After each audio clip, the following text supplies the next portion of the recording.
The abandoned Six Flags site finally has plans to move forward with Bayou Phoenix. We are learning more details about what the reimagined park will include. Yeah, part of that deal includes or introduces us to composer Elvin Ross. He spent years playing as a church organist, then reimagined his own life, one that took him from musician to award-winning composer and now owner of E. Ross Studios.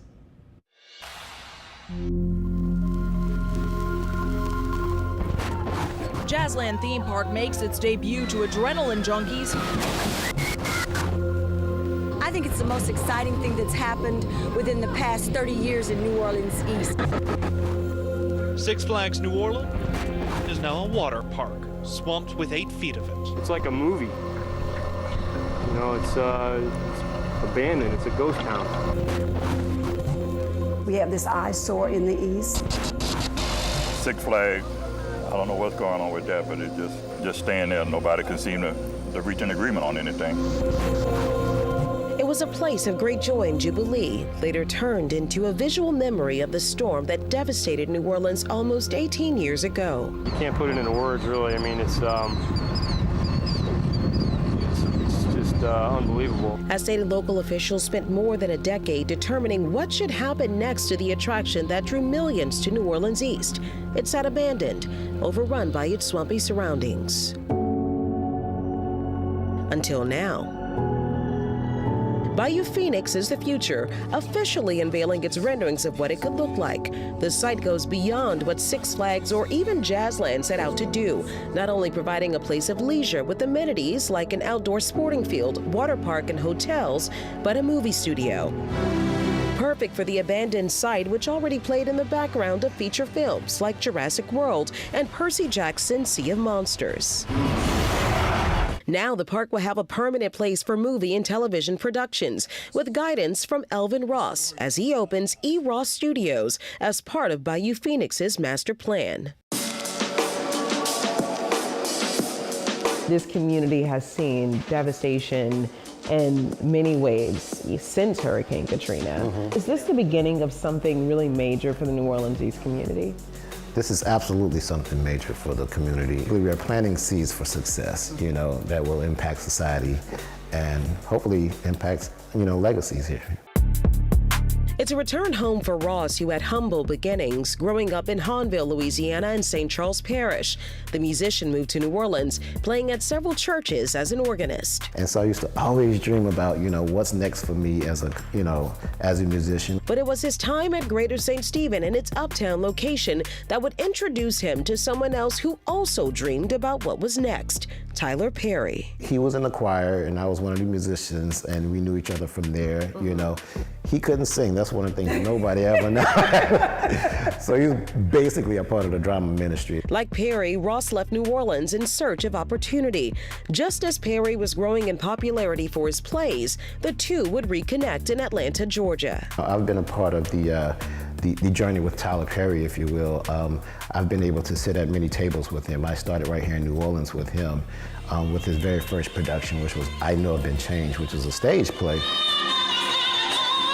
I provided music for his productions. From productions on the stage to the big screen, Ross and Perry worked together composing scores for films like Diary of a Mad Black Woman and Boo, a Medea Halloween. I've been able to be exposed to a lot, so I started getting an appetite for composing music for film and TV outside of theater, and then I started getting an appetite for producing films as well. Making his directorial debut with Kunta Kinte Island. But he would cement his Hollywood legacy after a call from the Walt Disney Company. As a kid, I always loved the music of Disney, and one day my agent called and she was just like, "There's this Disney movie and they're asking you to demo for it." And I was like, "Oh cool, I'll do it." The demo was enough for me because it gave me an opportunity to produce my Disney-esque music. They sent me 20 minutes of music and asked me to score maybe 8 minutes of it specific, and I was just like, hey, this is my big opportunity to score something for Disney, so I scored the whole 20 minutes. Yeah. And that 20 minutes turned into, hey, we had actually selected a composer for the film, and it was like, based upon how I scored those 20 minutes, you know, they hired me instead. Leading to an Emmy nomination for Outstanding Music Direction and Composition for a Live-Action Program. Listen, I won when they called me and told me that I was nominated. In my mind, I was just like, hey, listen. And then, you know, I did the wrong thing by going and looking to see who was in the category. And I was like, I'm absolutely not gonna win, because some of these guys, I've studied some of their music. And then they called my name, and then my mouth just flew wide open. And she's trying to push me out the seat. Get up, get up. You won. Oh, wow.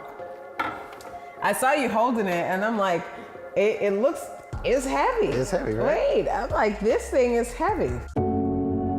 His next venture takes him from Hollywood back to New Orleans, inside the abandoned park as it prepares to see new life, and with it bringing new opportunity for Ross and the community. I walked in there, but immediately went into reimagining what the space could potentially be. Inclusion, diversity, and equity. You know, we'll be able to, you know, have representation for the unrepresented, you know, and, you know, we're having, you know, specific technology centers built as well. And we're partnering with industries that can help teach these courses and really propel and plant seeds in our community. You have someone who's from St. Charles Parish who is playing as an organist in church. Yes. And now we go to, it's almost like leaps and bounds to becoming a composer and for these movies, and now you're opening up a studio. It's just, would you have imagined that this would be your life at this stage? No, you know, that's the thing, you know, you come from a small town, you know, the exposure is so limited, you know, and then when you get exposed, you have a decision to make, you know, do you just be exposed and enjoy the moment, or do you take it and try to build upon it? A very good thing to be able to come back to the city and bring opportunity. All right, that was an amazing conversation with Elvin Ross. I just have to say that this deal could not have happened without the amazing LaToya Mason, who Ross says beat down those doors to help make his dream become a reality. And by the way, really good news, Tyler Perry is also an advisor for the studio.